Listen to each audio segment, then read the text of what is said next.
everybody. Today is May 2nd, 2015, and we're doing an event here at the house, at our house for Earth Day, and we're going to talk about recycling and reduce, reuse, and recycle. Why should we recycle?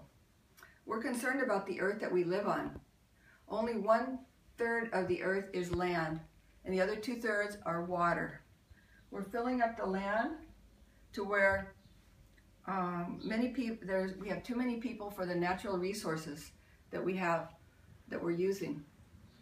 If everybody in the world lived with the same standard of living like we do in the United States, we would need 3 or 4 planets to get all those resources. Human population is now 7,311,500,000, increasing by 1,000 babies born every 5 minutes. You can check on Google the world population clock to see these figures and the numbers increasing. Human populations is projected to rise to 8 billion people by the spring of 2024.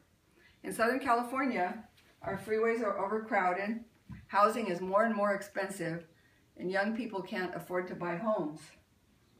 As we cut down more forests and use more and more land to produce crops and livestock to feed so many people, we are destroying the environment for other creatures, plants and animals that are going extinct at an alarming rate.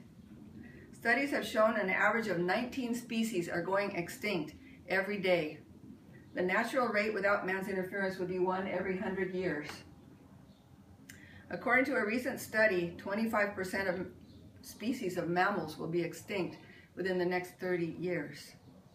As we excavate and burn more and more petroleum, coal, and natural gas to keep our cars, trucks, and machines running, we're polluting our atmosphere and causing changes to our planet that could put our own survival as a species at risk.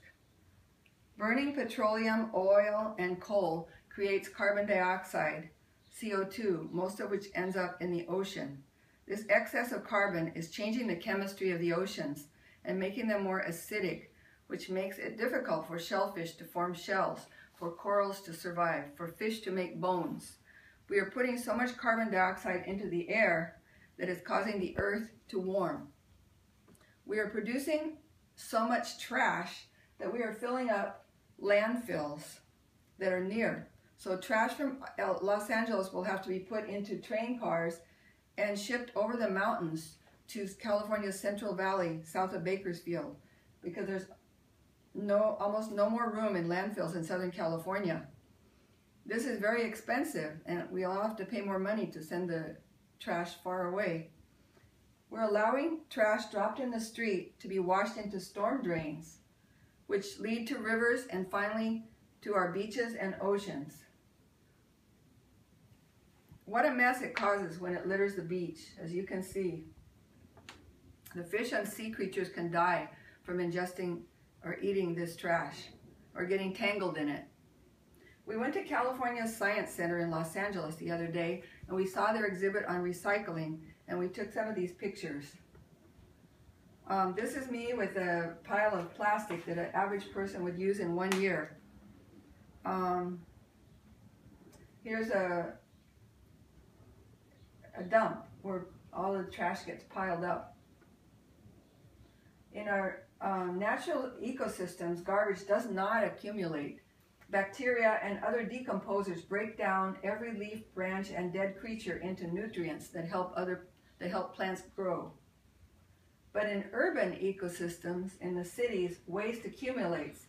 Some garbage gets recycled or composted, but much ends up in landfills that are sealed off and limit air circulation. While this containment reduces pollution, it slows decomposition because the bacteria, which are most efficient at breaking down garbage, need oxygen to survive. Most of the bacteria that feed on organic waste in landfills release methane gas. Some landfills have a system to collect that gas and convert it to fuel.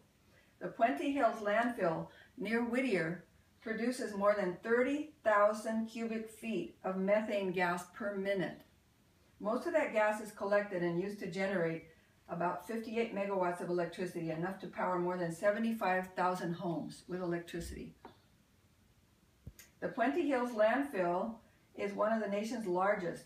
Each day it accepts about a third of the garbage that Los Angeles County sends to landfills. Cities produce heaps of garbage. Junk mail, coffee grinds, banana peels, Aunt Mary's old sofa. The average LA household throws away more than a ton or 2,000 pounds of stuff every year. Most of it ends up in landfills. As our urban landfills reach capacity and close, cities have to look farther away for new places to dump our trash. Shipping waste by truck or rail for hundreds of miles uses huge amounts of fuel, creating pollution. We can help by reducing the amount of garbage we produce and by recycling it. Archaeologist Bill Ratchey studies garbage. His team has spent years sorting through trash bins and landfills to find out what we throw away and what happens to it once it's out of our hands. He has found that garbage decomposes very slowly in landfills. Even items that should break down quickly, such as paper, food, and yard clippings like grass, can remain intact in landfills for decades. They don't break down because there's no oxygen, because it's sealed from the air. It takes longer than you might think for garbage to break down in landfills. Limited exposure to air and water slows its decomposition. The garbage on display here went in a landfill in '94, around the time of the Northridge earthquake. We removed it, this exhibit. We removed it, it says 15 years later, and would you imagine that you could still read a newspaper after it was buried in a landfill for 15 years? You can read what it says. FEMA begins closing one-stop aid centers. Saudis will buy 50 U.S. airliners. That's been underground for 15 years. There's a sole of a shoe, a metal spoon, scissors, a glass bottle, another spoon, a letter, a pipe. Some objects such as a glass bottle or the rubber sole of a shoe will never decompose in a landfill. They just go in and take up room forever. Even in nature, it would take about 1 million years for a glass bottle to break down. 1 million years. That's why it's particularly important to reuse and recycle such items.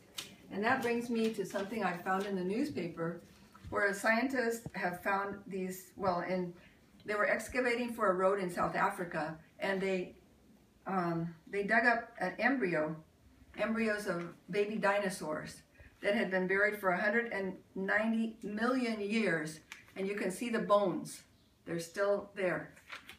So 190 million years, and you can still see the whole thing. So when you throw away your trash, a lot of it will never, ever go anywhere. It's just going to stay filling up landfills. This is the amount of plastic the average Californian throws away each year, 55 pounds. This is the amount of paper the average Californian throws away each year, 150 pounds.